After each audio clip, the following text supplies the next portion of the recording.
This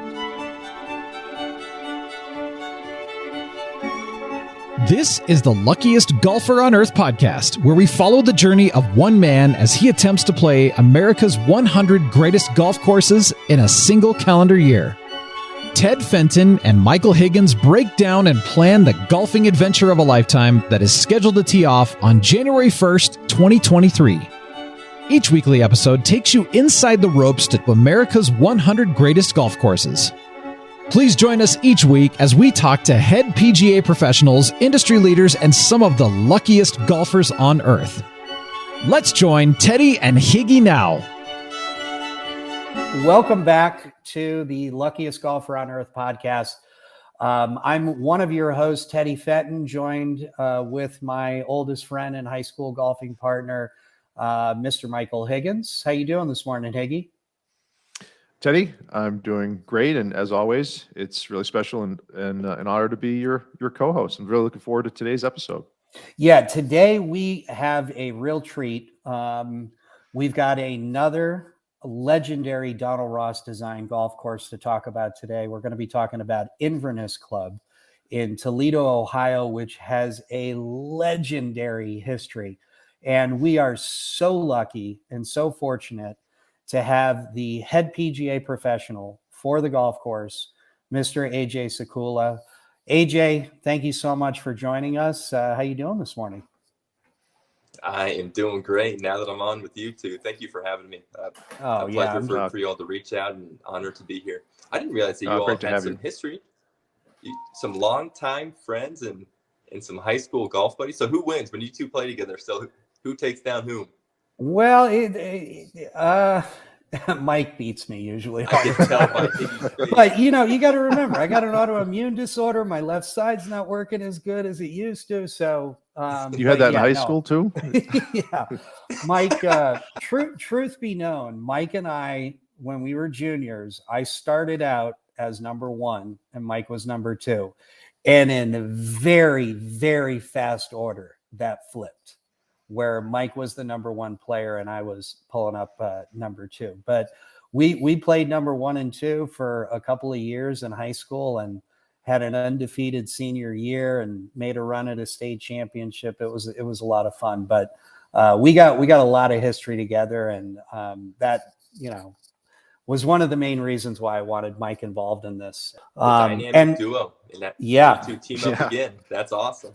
Yeah, I'm East Coast to the West Coast. Yeah. And, what's funny is, like, a lot of people don't realize this. I have a strong connection to Donald Ross.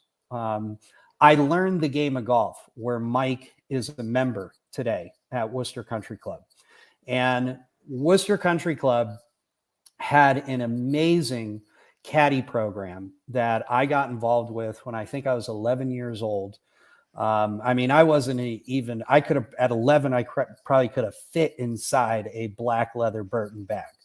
But I started caddying and learned the game of golf at Worcester Country Club. And that's a Donald Ross design. And then, won the caddy tournament there a couple of years when I was 16, 17, and then went into the PGA apprenticeship program at Oakley Country Club, which is the very first Donald Ross designed golf course in the United States. A lot of people don't know that. That's a little bit of a trivial pursuit question.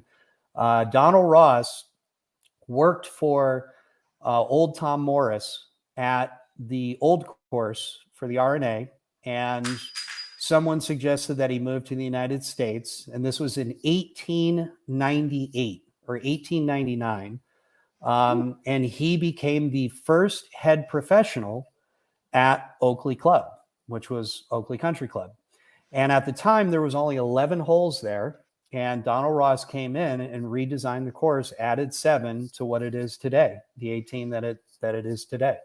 And then from there, he went down to Pinehurst number 2, which, we just got to talk to Ben Bridgers, the director of golf at Pinehurst number 2. So to have you, another head professional at a legendary Donald Ross golf course, is really special for both Mike and I.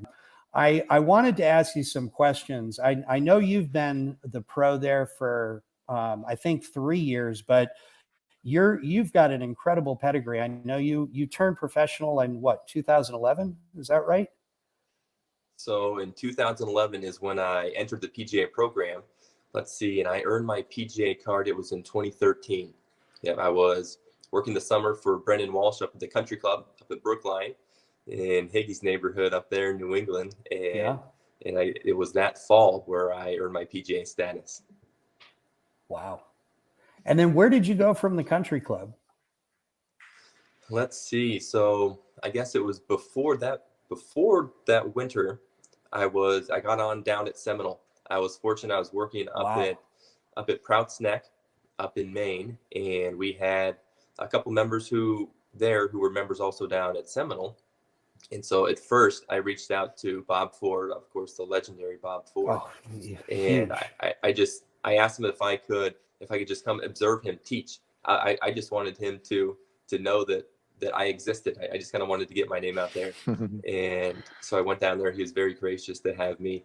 I think I probably spent 3 or 4 hours with him, kind of going from lesson to lesson. And it was so cool to watch how he just interacted with people and to watch his demeanor and mannerisms. And so then from there, I went up to the country club. And then let's see, from there, I got on at Grandfather. I was actually driving back down to Florida one winter, and I had reached out to Chip King, who's a legendary in the Carolinas PGA section, sure. The 45th inductee of the Carolinas PGA Hall of Fame. And again, I was interested in kind of settling down in that area at that point, and I thought that would just be a good kind of relationship to build. So I reached out to Chip, and 10 minutes into our conversation, he says, I'm actually looking to hire a head professional. And I'm thinking, oh no, all of a sudden this is going to turn into an interview, which I was not prepared for at all. So, I mean, this is like the end of October.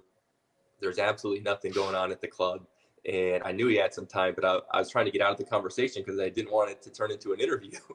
So I kind of got out. I said, I know you're busy and I got to run, and I scrambled, but he told me that I should apply if I was interested. So I did.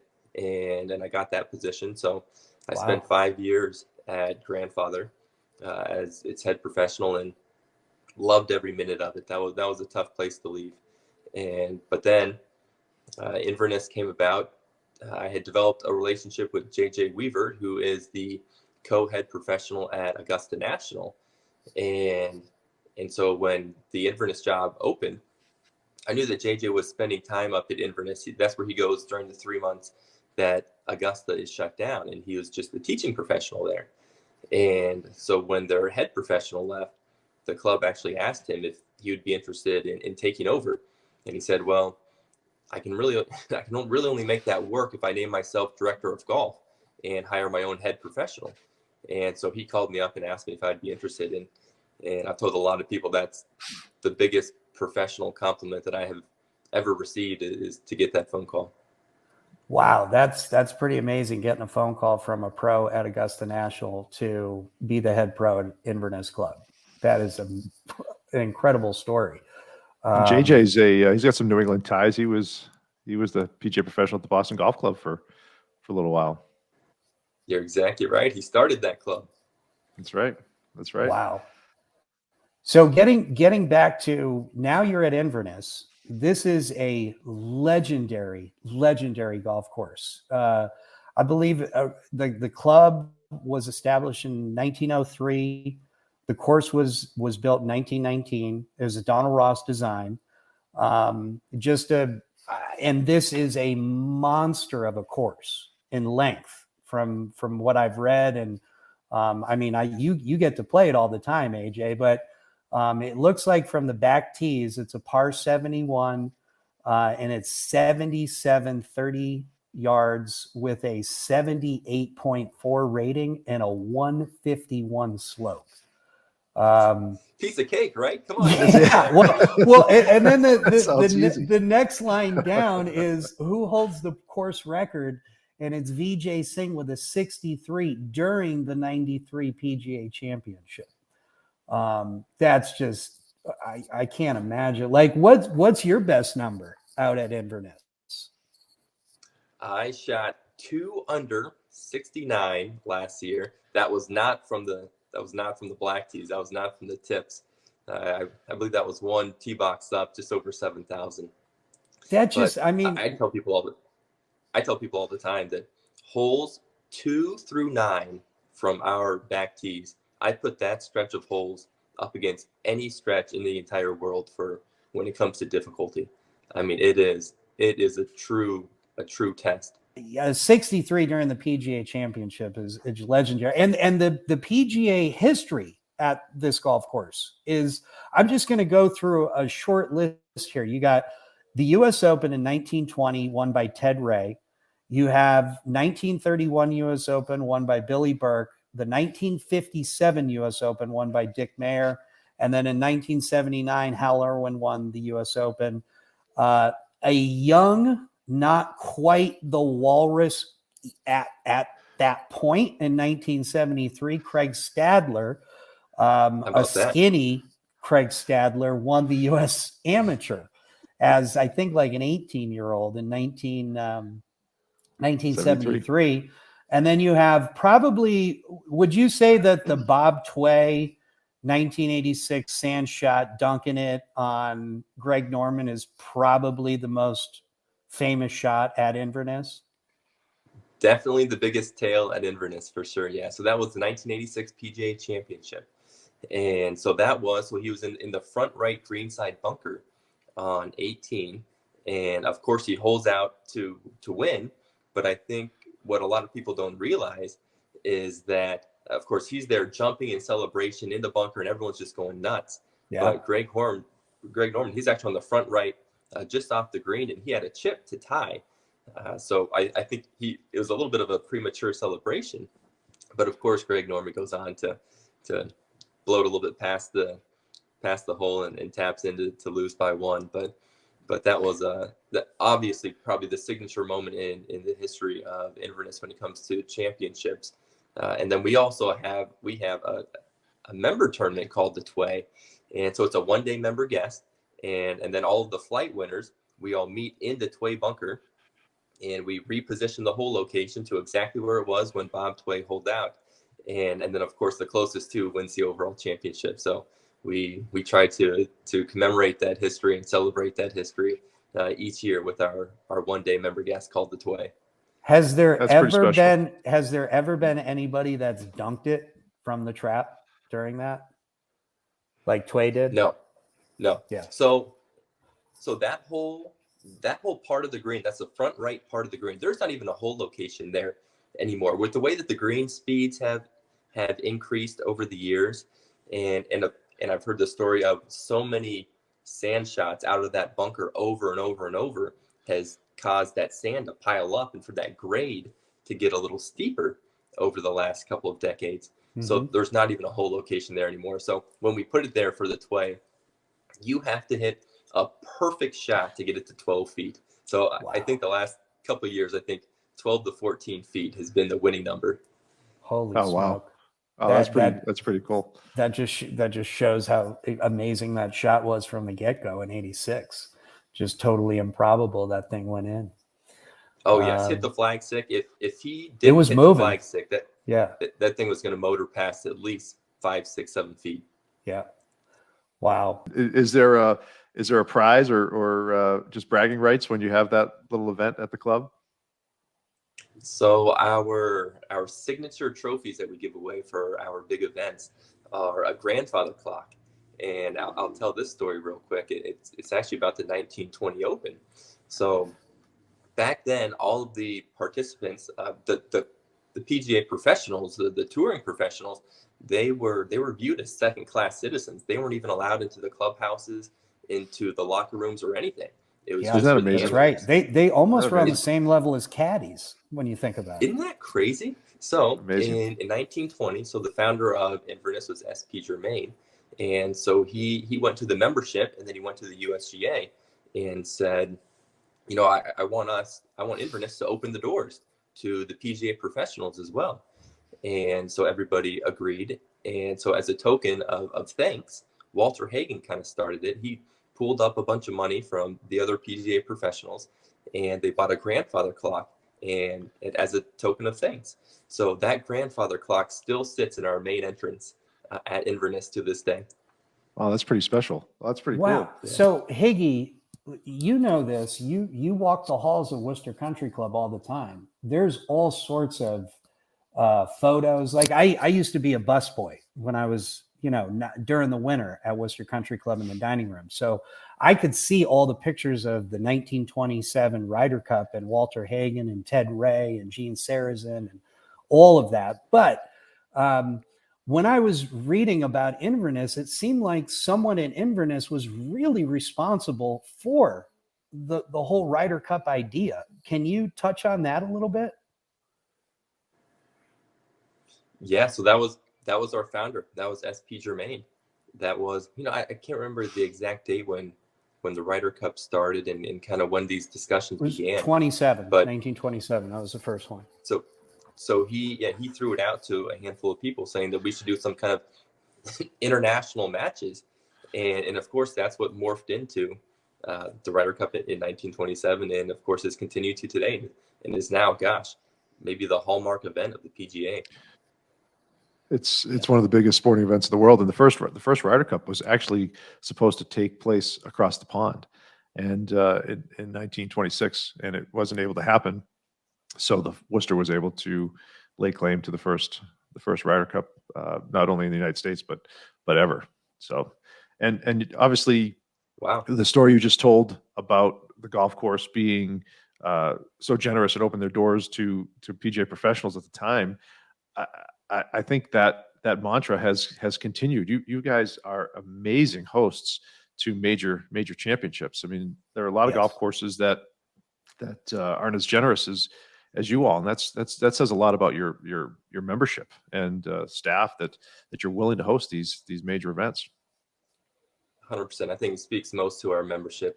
Absolutely. And another quick story to piggyback off that is during COVID, and of course we all remember how the entire sports world shut down in March and April of 2020.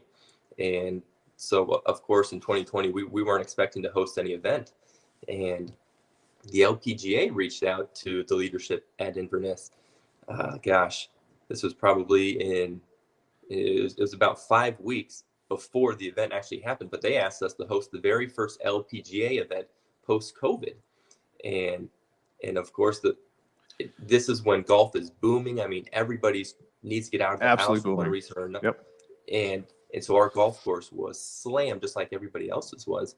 And the leadership at Inverness decided to give up the golf course and to host the first LPGA event post-COVID. So that just goes to your point of there's the championship lineage, the championship history is such, it's just woven into the fabric of Inverness. I mean, I went through like a handful of U.S. Opens, the U.S. Am that Stadler won the PGA Championship, but I failed to mention you also got an 03 Bruce Litsky U.S. Open winner, an Olin Brown U.S. Open winner in 2011, a U.S. Junior Amateur in 2019 won by Preston Summerhays, and then the Solheim Cup in 21 that Europe won, and then you're slated to host the 2027 U.S. Women's Open and the 2029 U.S. Amateur. Wow. Incredible. When JJ and I were talking about me coming up to Inverness a couple of years ago, he was telling me he kind of knew a lot of these discussions were going on with the USGA, and obviously the Solheim Cup was upcoming at that point. And he kept going on and on. And he said, it is such an exciting time to be a part of Inverness. And holy smokes, I couldn't agree more. I mean, it was so fun to be a part of those meetings with Mike Davis and John Bodenhammer and with Mike Wan switching from the LPGA to now leading the USGA, and to walk the golf course with those gentlemen talking about whole setup and what kind of changes might need to happen in order to host this event or that event. It was so fun to play a small role in that. And then so these two latest announcements with the 2027 U.S. Women's Open and the 2029 Amateur is pretty darn special. Yeah, Inverness is buzzing already. Well, it's pretty special when you can see behind the curtain of what goes into running a major championship, and to be, a host PGA professional, or first of all, just being a PGA professional, a top 100 golf course is absolutely amazing. But to then host a major championship, while you're there, and it's such a wonderful opportunity for you. It's a wonderful opportunity for your staff. I'm sure it helps with recruiting, assistants, to be able to say I worked at a golf course during a major championship. How much you can learn, and as I said, see behind the curtain of what goes into running an event. We're fortunate we get to see it on TV, and it just happens, and it looks seamless.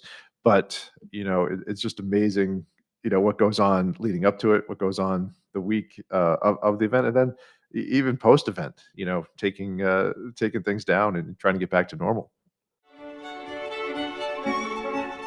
This episode is sponsored by our friends at Coast to Coast Hole-in-One. Add some excitement to your next charity, corporate, or even member guest golf event by including a hole-in-one prize on all of the par 3s. Whether the prize is a new car, a golf vacation, cash, or even a new set of clubs, we have a prize option for every budget. So be sure to visit coasttocoastholein1.com and have their friendly staff help you enhance your next event with Hole-in-One Insurance. Coast to Coast Hole-in-One has you covered from coast to coast. Some of the other research that I did on your, it's just like, I spent a lot of time reading about Inverness. I couldn't believe the history. Can you tell the story of, I think it was a 1931 Open, that they changed the whole system of rules for overtime play because of this one match? Can you go into it? It was something like a 72-hole playoff, wasn't it, or something like that? So it was a 72-hole playoff. I would have to touch up on the exact details, but Billy Burke ended up winning after 72 holes, and so that's like playing 2 full U.S. Opens. Right. But the playoff was a full extra 4 rounds of golf, and apparently it was on a 95-degree day, just a scorcher of a day, and both gentlemen were so tired. And apparently Billy Burke won on the very last hole. He actually won on the 144th hole. Wow. And that's where he had the one shot margin. And so that was in 1931. So of course that 100-year anniversary is coming up here before too long. And it's nicknamed the never ending playoff. Yeah. The never-ending playoff. I'm sure those guys felt like it was never ending going that many holes.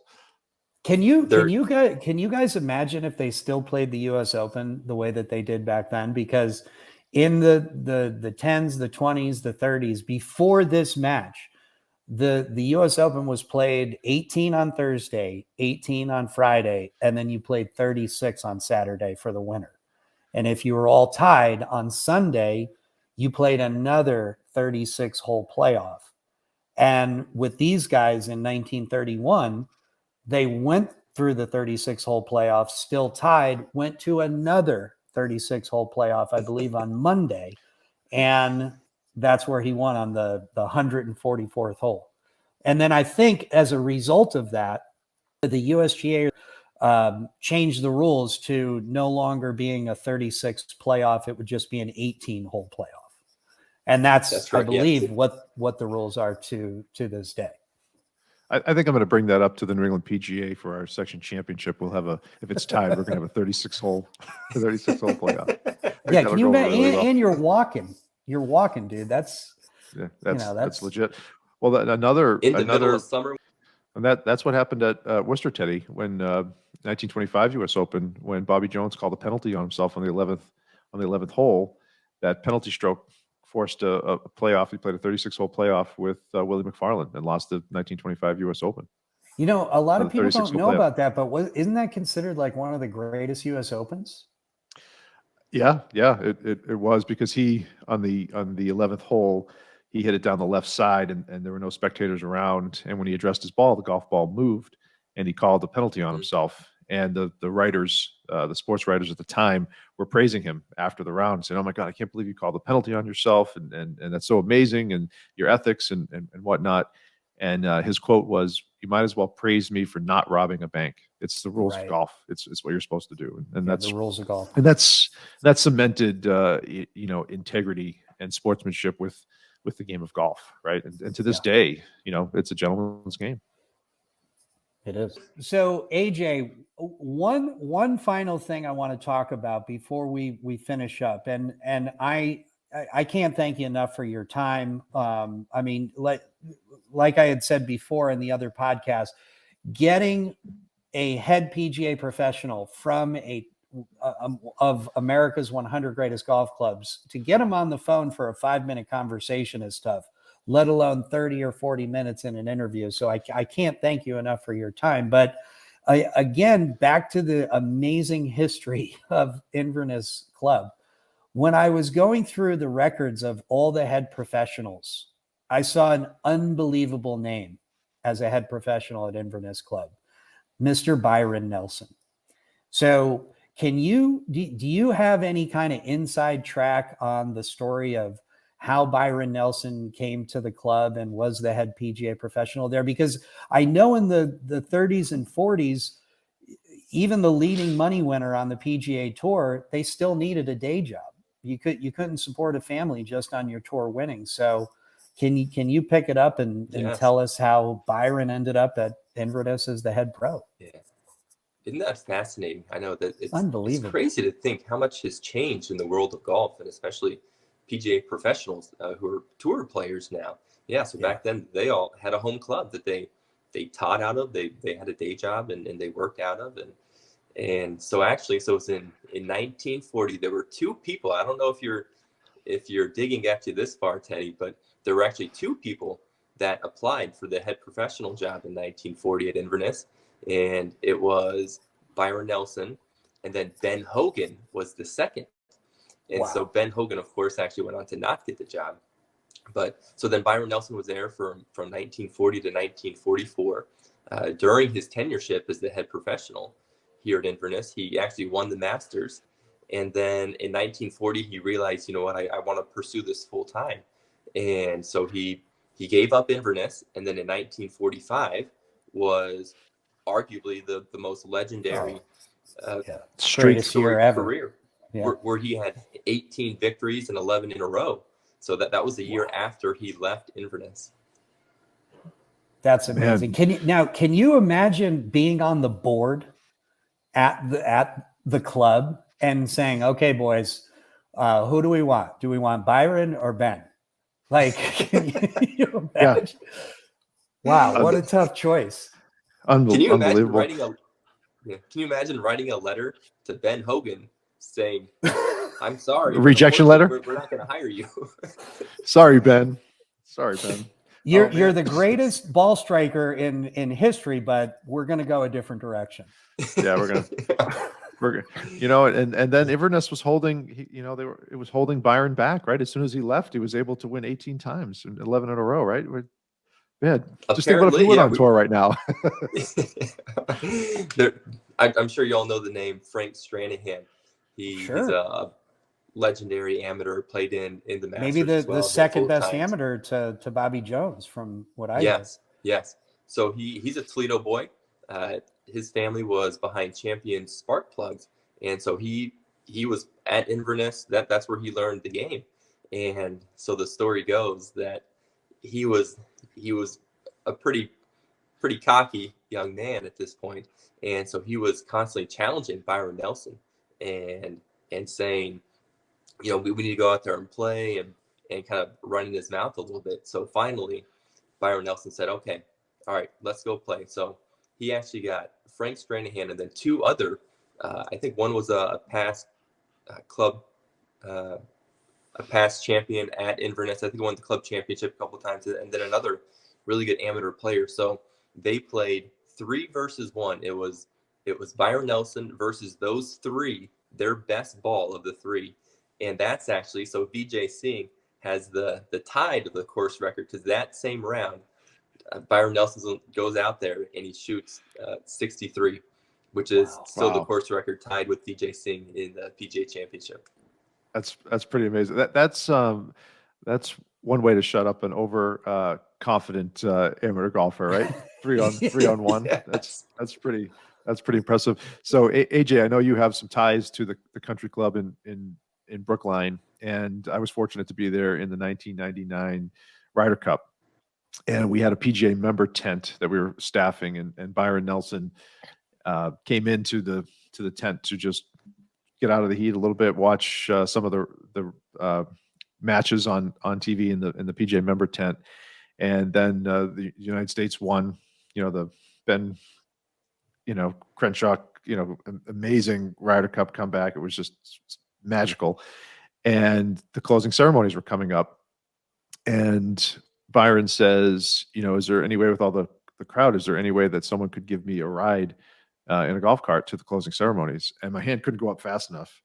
And no way. So he and I sat in the cart, and his wife, and I get to drive him to the closing ceremonies. And there were so many people that we couldn't go very, very fast. And we had just an amazing 15-minute conversation talking about golf and his favorite golf courses in Massachusetts. And he said, I love Worcester Country Club. Winchester Country Club is one of my favorites. And I was so amazed that he remembered a lot of the golf courses around the area. And it was just a special treat for me I've got a great picture of he and I in the golf cart. And just one of those special moments in golf that you remember for your life, to be able to spend some time with an absolute legend in the game of golf.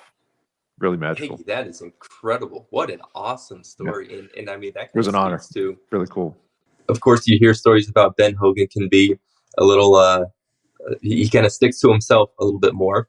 And Byron Nelson is just this incredibly warm and engaging personality, and just brings out the best in everybody.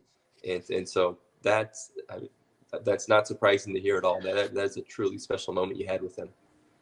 And not many people get a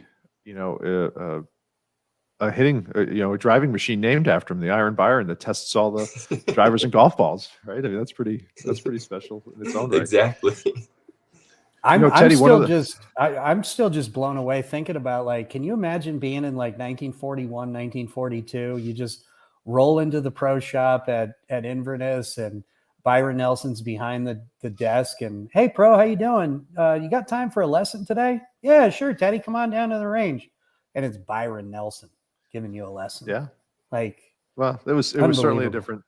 Well, that's what the members feel like now when they walk in and AJ's there, right? They're just, AJ, I need a lesson. This is, that's, Teddy, we you never. You can even say that with a straight face. Of course. Well, AJ and Byron in the same sentence. That's an honor, right? You're following some amazing footsteps, and you're an amazing PGA professional, and the membership at Inverness is really fortunate to have you there. Yes. You're very kind. I tell people all the time, I don't want to wake up. I don't want to pinch myself because I don't want to wake up. It's been an amazing 11 years in the golf industry, and to be a part of so many incredible clubs and to represent so many great clubs, and to work for so many incredible PGA professionals along the way. It is. I don't want to wake up. I want to keep dreaming as long as I can. Well, you would be considered. It's been a real. AJ, Mike and I have been talking about this, and the name of the podcast is the Luckiest Golfer on Earth podcast. And for my money, if you're a head PGA professional at one of the top 100 courses in the United States, I think you're in the category of one of the luckiest golfers on earth. 100%. I cannot tell you how many people I told in the last 5 years that I can't believe I get to do what I do on a daily basis. And then even just the last few years of traveling up and down the East Coast. And I've told a lot of people that I feel like the luckiest golfer on the face of the earth as well. So we have to compete for that title. Awesome. Well, that's why you're on here. Well, ladies and gentlemen, to have AJ here representing Inverness Club, which I think we in our excitement to speak with AJ today, we missed sharing with everyone that Inverness is currently ranked in the top 100 at number 65, and there are very few golf courses that have been on the listing the entire time. And Inverness has been ranked since 1966, with the highest ranking being number 17 in 2003 and 2004. So I think it would take an act of God to get it removed from this list, AJ. So I think you're going to be at a top 100 golf course for a very long part of your career for sure. Yeah. With what Andrew Green did back in 2018, he just did a phenomenal renovation, and to really kind of bring back some of the old Donald Ross holes that got lost. One of my favorite parts of my job is interacting with one guest, because everyone is just so excited to be on property. But then even specifically golf raters that represent Golf Magazine or Golf Week or Golf Digest. It's so fun to hear them talk about their excitement of going out there, and then after the round to hear them kind of break down the nuances of the club, of the courses. It's really, really exciting. So with what Andrew Green has done, Higgy, I think you might be right. Hopefully Inverness will continue its tradition of living in the top 100. I think it will. Well, AJ, I know you are a very busy man. You probably have some lessons that you got to get out to. But I can't thank you enough for taking the time and talking to us a little bit about yourself. You're amazing golf course. And I don't know exactly on the schedule where Toledo is going to fall. I think it will be sometime either the beginning of summer of 2023 or possibly towards the end of summer 2023. It depends on how the loop ends up and if weather cooperates, etc. So once I'm affiliated with a member at Inverness Club and have been invited out to play, my sincere hope and desire is that the stars will align and your schedule will be open to join as a part of the foursome. It'd be a great honor to play Inverness Club with you in the foursome, and I hope that can happen. Teddy, we'll make it happen 100%. Higgy, you need to join as well. But that would be special. Awesome. 100%. We'll absolutely do it. But thank you both. Well, Teddy, that was amazing. Really enjoyed having AJ on the episode, and man, I can't believe I didn't know that much about Inverness. I knew it was a special place. I had no idea how amazing it was and how many events they hosted, how gracious of a facility and a membership they are, and I think that's going to be an amazing treat when you do get to play. And if I can join you, I think this is one that I would love to. I'd love to join you on for sure. Well, I don't know if I can play the 7,700 yards though. Well, I told you, Higgy, wherever you can find time, you always have a spot in the foursome. You will be you will be the token celebrity at all times. Any foursome that you can make, you're in. So I can't thank you guys enough for following us along, rooting us on. Luckiest Golfer on Earth podcast. Next week, the next episode, we're going to be bringing you some more top 100 golf courses, some more PGA professionals, industry leaders, and some of the luckiest golfers on earth. Please visit our website, luckiestgolferonearth.com, and like, subscribe, comment. And if you're feeling so inclined, please make a donation to the GBS CIDP Foundation International, the charity that I'm trying to raise money for, and some awareness for people with what I'm afflicted with, multifocal motor neuropathy, or GBS Guillain-Barré syndrome, or CIDP. So I think that's it for this episode. Mike, do you have anything that you want to touch on before we sign off? No, this is great. I look forward to seeing you next week. Really excited about our upcoming guests. Yeah. God bless. Take care, guys. Take care, everybody. Thank you so much for joining us for this episode of the Luckiest Golfer on Earth podcast. Please visit our website at luckiestgolferonearth.com and join our email list for all the latest exclusive updates and opportunities. We are working on a lot of fun surprises, and email subscribers will be the first to know. Have a great week, everyone, and may God bless all of you.